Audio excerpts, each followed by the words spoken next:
La horrible conclusión que se había ido abriendo camino en mi espíritu de manera gradual era ahora una terrible certeza. Estaba perdido por completo, perdido sin esperanza en el amplio y laberíntico recinto de la caverna de Mammoth. Dirigiese a donde dirigiese mi esforzada vista, no podía encontrar ningún objeto que me sirviese de punto de referencia para alcanzar el camino de salida. No podía mi razón albergar la más ligera esperanza de volver jamás a contemplar la bendita luz del día, ni de pasear por los valles y las colinas agradables del hermoso mundo exterior. La esperanza se había desvanecido. A pesar de todo, educado como estaba por una vida entera de estudios filosóficos, obtuve una satisfacción no pequeña de mi conducta desapasionada, porque aunque había leído con frecuencia sobre el salvaje frenesí en el que caían las víctimas de situaciones similares, no experimenté nada de eso, sino que permanecí tranquilo tan pronto como comprendí que estaba perdido.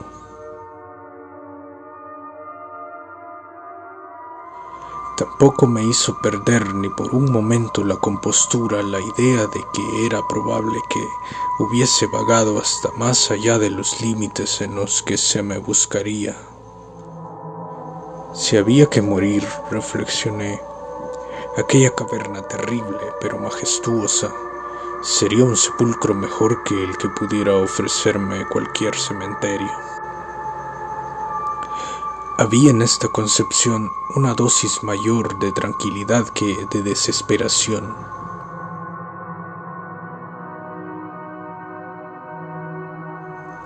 Mi destino final sería perecer de hambre, estaba seguro de ello. Sabía que algunos se habían vuelto locos en circunstancias como estas, pero no acabaría yo así. Yo solo era el causante de mi desgracia. Me había separado del grupo de visitantes sin que el guía lo advirtiera, y después de vagar durante 1 hora aproximadamente por las galerías prohibidas de la caverna, me encontré incapaz de volver atrás por los mismos vericuentos tortuosos que había seguido desde que abandoné a mis compañeros.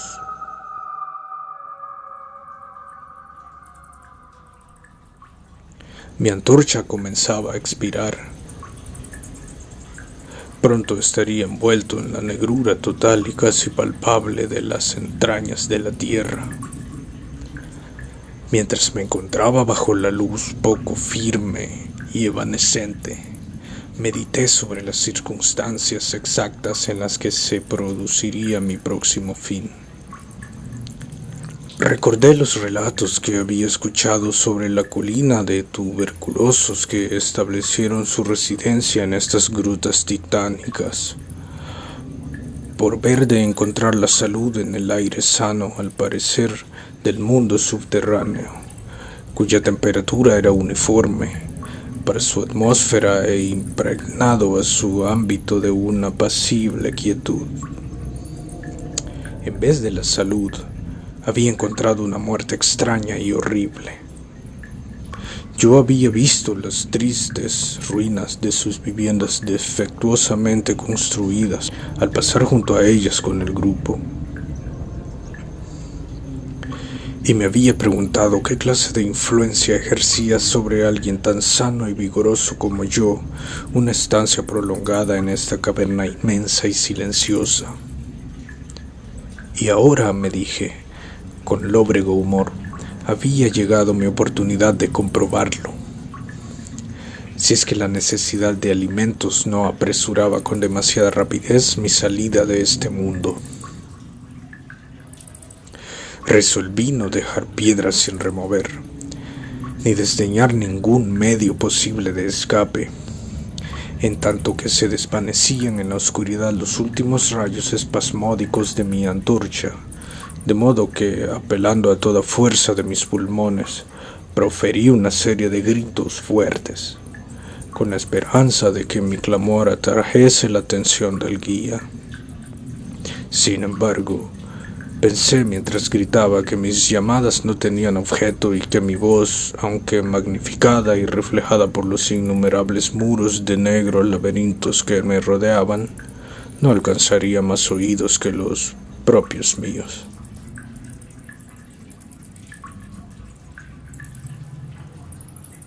Al mismo tiempo, sin embargo, mi atención quedó fijada con un sobresalto al imaginar que escuchaba el suave ruido de pasos aproximándose sobre el rocoso pavimento de la caverna.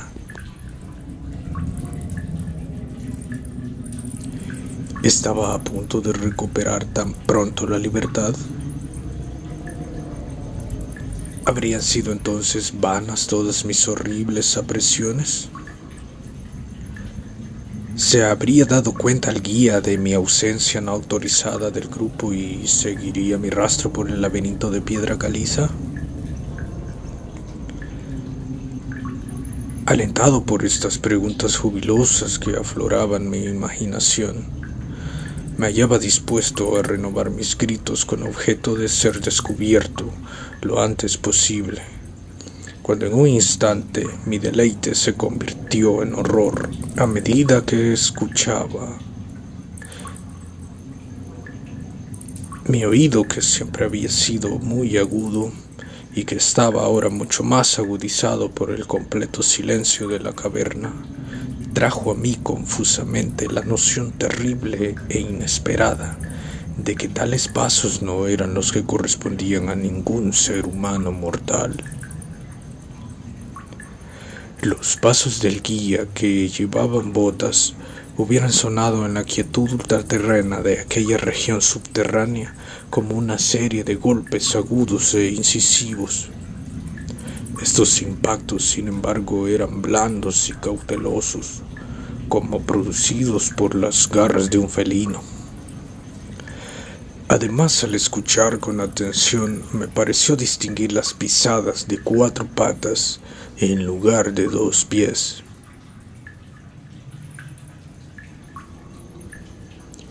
Quedé entonces convencido de que mis gritos habían despertado y atraído a alguna bestia feroz, quizás a un puma que se hubiera extraviado accidentalmente en el interior de la caverna.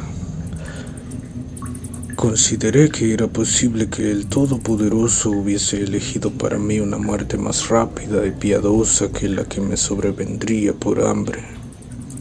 Sin embargo, el instinto de conservación, que nunca duerme del todo, se agitó en mi seno, y aunque el escapar del peligro que se aproximaba no serviría sino para preservarme para un fin más duro y prolongado, determiné a pesar de todo vender mi vida lo más cara posible. Por muy extraño que pueda parecer, no podía mi mente atribuir al visitante intenciones que no fueran hostiles.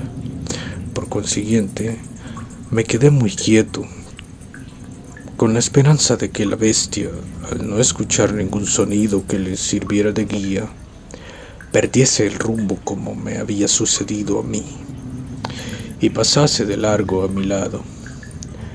Pero no estaba destinada esta esperanza a realizarse. Los extraños pasos avanzaban sin titubear. Era evidente que el animal sentía mi olor, que sin duda podía seguirse desde una gran distancia en una atmósfera como la caverna, libre por completo de otros efluvios que pudieran distraerlo.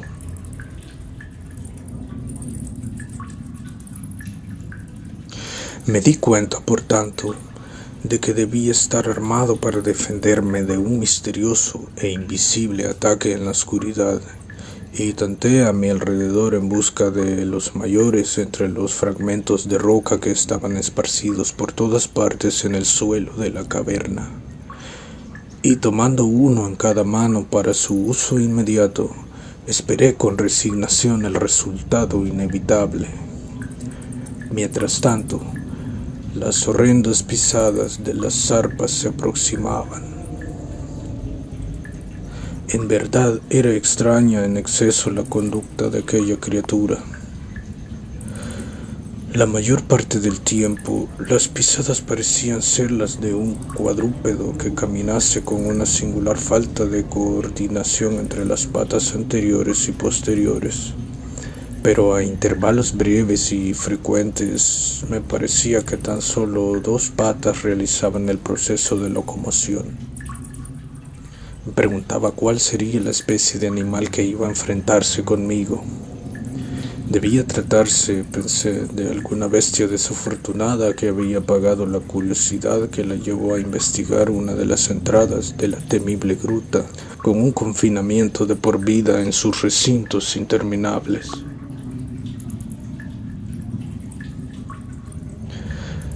Sin duda, les servirían de alimento los peces ciegos, murciélagos y ratas de la caverna, así como algunos de los peces que son arrastrados a su interior cada crecida de río verde, que comunica de cierta manera oculta con las aguas subterráneas.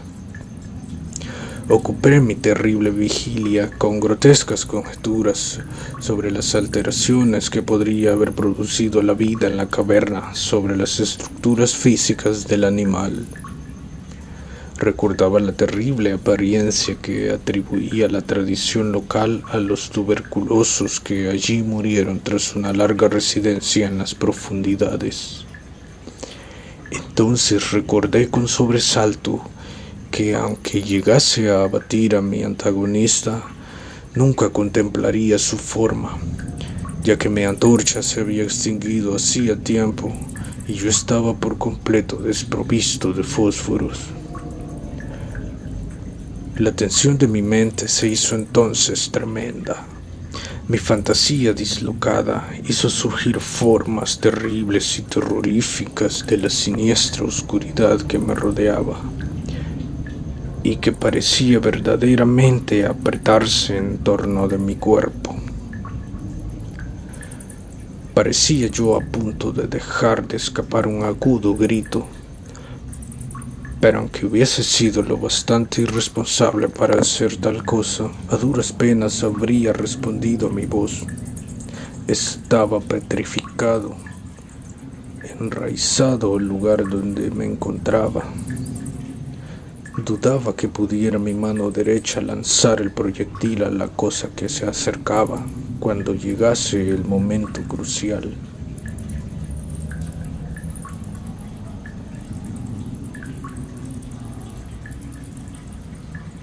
Ahora el desidio de las pisadas estaba casi al alcance de la mano. Luego, muy cerca, podría escuchar la trabajosa respiración del animal.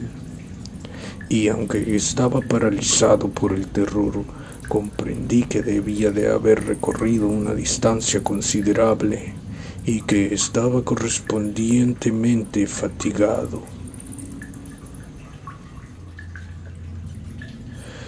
De pronto se rompió el hechizo.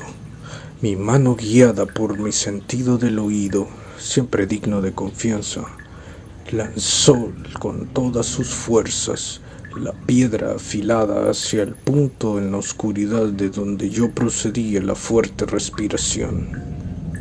Y puedo informar con alegría que casi alcanzó su objetivo. Escuché cómo la cosa saltaba y volvía a caer a cierta distancia. Allí pareció detenerse. Después de reajustar la puntería, descargué el segundo proyectil, con mayor efectividad esta vez.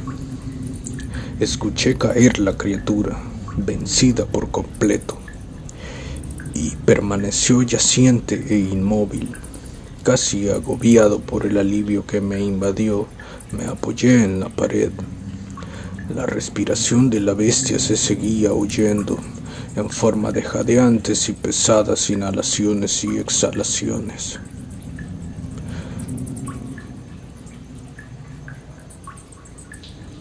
Deduje de ello que no había hecho más que herirla, y entonces perdí todo deseo de examinarla. Al fin, un miedo supersticioso, irracional, se había manifestado en mi cerebro, y no me acerqué al cuerpo ni continué arrojándole piedras para completar la extinción de su vida.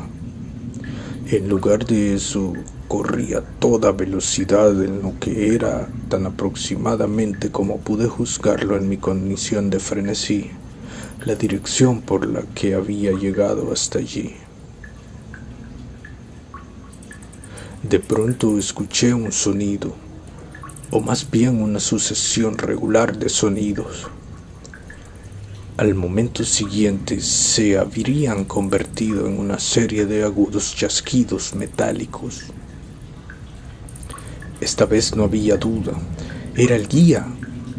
Entonces grité, aullé, reí incluso de alegría al contemplar en el techo abovedado el débil fulgor que sabía era la luz reflejada de una antorcha que se acercaba.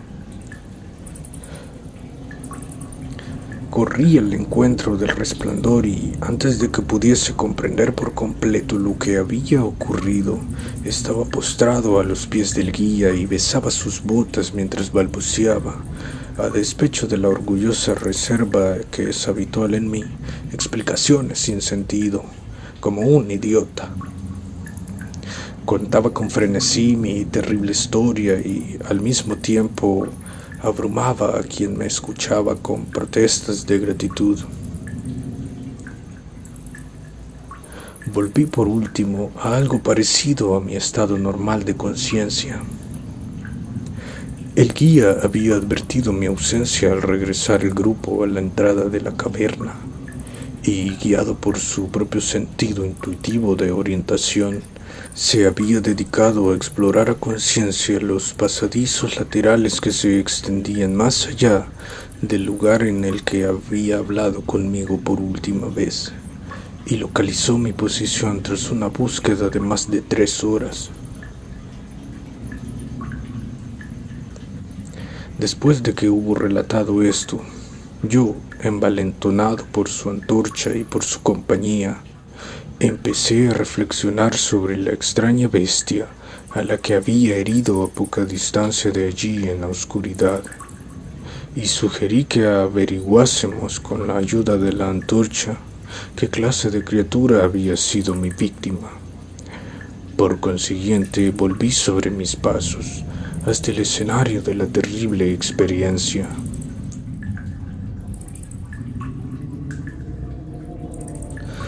Pronto descubrimos en el suelo un objeto blanco, más blanco incluso que la reluciente piedra caliza. Nos acercamos con cautela y dejamos escapar una simultánea exclamación de asombro, porque este era el más extraño de todos los monstruos antinaturales que cada uno de nosotros dos hubiera contemplado en la vida. Resultó tratarse de un mono antropoide de grandes proporciones, escapado quizás de algún zoológico ambulante. Su pelaje era blanco como la nieve, cosa que sin duda se debía a la calcinadora acción de una larga permanencia en el interior de los negros confines de las cavernas. Y era también sorprendentemente escaso, y estaba ausente en casi todo el cuerpo, salvo de la cabeza. Era allí abundante y tan largo que caía en profusión sobre los hombros. Tenía la cara vuelta del lado opuesto a donde estábamos, y la criatura yacía casi directamente sobre ella. La inclinación de los miembros era singular, aunque explicaba la alternancia en su uso que yo había advertido antes, por lo que la bestia avanzaba a veces a 4 patas y otras en solo 2. De las puntas de sus dedos se extendían uñas largas como de rata. Los pies no eran prensiles, de hecho que atribuía la larga residencia en la caverna que, como ya he dicho antes, parecía también la causa evidente de su blancura total y casi ultraterrena, tan característica de toda su anatomía. Parecía carecer de cola.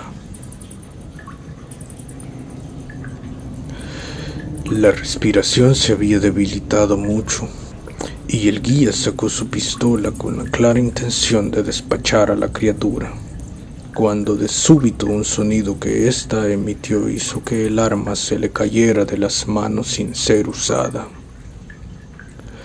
Resulta difícil describir la naturaleza de tal sonido.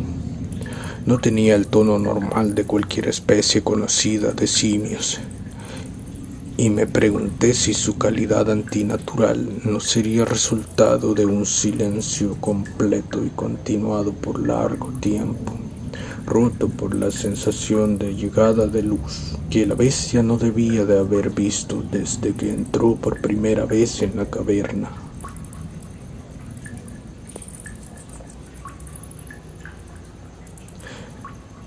El sonido, que intentaré describir como una especie de parloteo en tono profundo, continuó débilmente.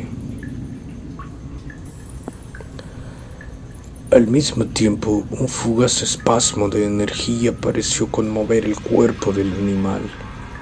Las garras hicieron un movimiento convulsivo y los miembros se contrajeron.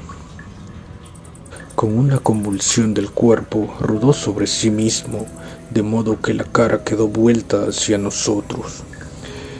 Quedé por un momento tan petrificado de espanto por los ojos de esta manera revelados, que no me apercibí de nada más.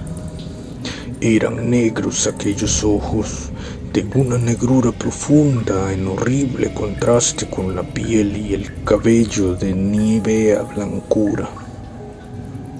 Como los de las otras especies cavernícolas, estaban profundamente hundidos en sus órbitas y por completo desprovistos de iris. Cuando miré con mayor atención, vi que estaban enclavados en un rostro menos prognático que el de los monos corrientes e infinitamente menos velludo. La nariz era prominente. Mientras contemplábamos la enigmática visión que se representaba ante nuestros ojos, los gruesos labios se abrieron y varios sonidos emanaron de ellos, tras lo cual la cosa se sumió en el descanso de la muerte. El guía se aferró a la manga de mi chaqueta y tembló con tal violencia que la luz se estremeció convulsivamente, proyectando en la pared fantasmagóricas sombras en movimiento. Yo no me moví, me había quedado rígido, con los ojos llenos de horror, fijos en el suelo delante de mí. El miedo me abandonó, y en su lugar se sucedieron los sentimientos de asombro, compasión, respeto. Los sonidos que murmuró la criatura abatida que yacía entre las rocas calizas nos revelaron la tremenda verdad. La criatura que yo había matado, la extraña bestia de la cueva maldita, era o había sido alguna vez un hombre.